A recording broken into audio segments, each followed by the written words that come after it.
యేసుక్రీస్తు నామంలో పరిశుద్ధాత్మ ఆశీర్వాదాలు చూస్తున్న దేవుని బిడ్డలకు నా హృదయపూర్వక వందనాలు తెలియజేస్తున్నాను. ప్రియులారా, ఉదయమే ప్రార్థించుకొనుట, పరిశుద్ధాత్మ ఆశీర్వాదం పొందుకొనుట, ఆ దినమంతా కూడా మనకు ఆశీర్వాదము. మరి ప్రతి విషయంలో దేవుడు విజయం ఇస్తూ ఉంటాడు. దినదినము కూడా మొట్టమొదటిగా లేవగానే ప్రార్థన చేసుకోవాలి. దేవునికి కృతజ్ఞతాస్తుతులు చెల్లించాలి. మన జీవితంలో దేవుడు చేసిన మేలులను జ్ఞాపకం చేసుకోవాలి. అప్పుడు కానీ మనము ప్రార్థన నుండి మరి దేవునికి కృతజ్ఞతలు చెల్లించి మన ప్రార్థనల నుండి బయటికి వచ్చాక పరిశుద్ధాత్మ ఆశీర్వాదములు కూడా పొందుకొని ఆ దినమంతా కూడా మన జీవితంలో ఆశీర్వాదాలు నిలిచి ఉంటవి. పరిశుద్ధాత్మ ఆశీర్వాదము ఎప్పుడు ప్రతిరోజు మనకు ఉండాలి. ఆయన ఆశీర్వాదం ఉంటేనే ప్రతి విషయంలో విజయాన్ని పొందుకుంటాం. ప్రియులారా, మరి ఈరోజు వాక్య భాగమును చూసుకుందాము.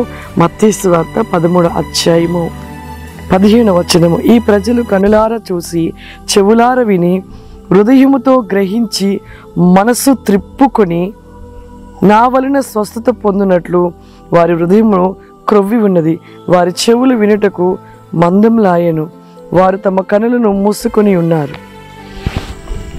చూడండి ప్రియులారా, ప్రతిరోజు దేవుడు చేస్తున్న మేలులను వింటున్నాం, చూస్తున్నాం, ఎన్నో అద్భుత కార్యాలు చూస్తాం. కానీ మన మనసు అంట దేవుని వైపుకు మళ్ళక మరి పై పెదవులతోనే దేవుణ్ణి ఆరాధించే వారిగా ఉంటూ ఉన్నామంట.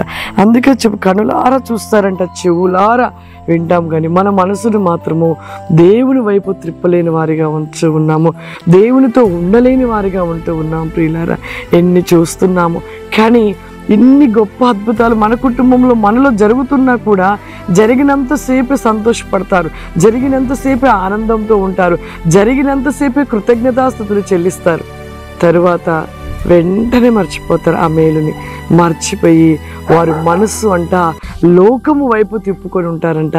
దేవుని వైపుగా మరి మళ్ళించుకోక ఇక లోకం వైపుగా వారి మనసు త్రిప్పుకొని ఉంటారంట. ప్రియులారా, కాబట్టి మన జీవితంలో ప్రతి విషయంలో దేవుడు చేసిన మేలులు మరవక కృతజ్ఞతాస్తుతులు చెల్లిస్తూ ఎల్లవేళలా దేవుడిస్తున్న ఆశీర్వాదాన్ని మనం పొందుకుంటూ ఉండాలి.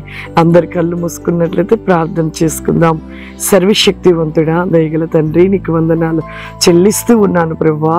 ఈ ప్రోగ్రాం చూస్తున్న ప్రతి బిడ్డను ప్రభువా మీరు దీవించండి. ఉదయకాలం ప్రార్థించుట, నీ యొక్క ఆత్మవేకమైన పరిశుద్ధాత్మ యొక్క ఆశీర్వాదం పొందుకునుట, దినమంతయు వారి జీవిత వేకములో ఆశీర్వాద కృపని కోసమే దయచేయమని యేసు నామమున తండ్రి, ఆమేన్. God bless you. దేవుడు మిమ్మల్ని దీవించును గాక. ఆమేన్.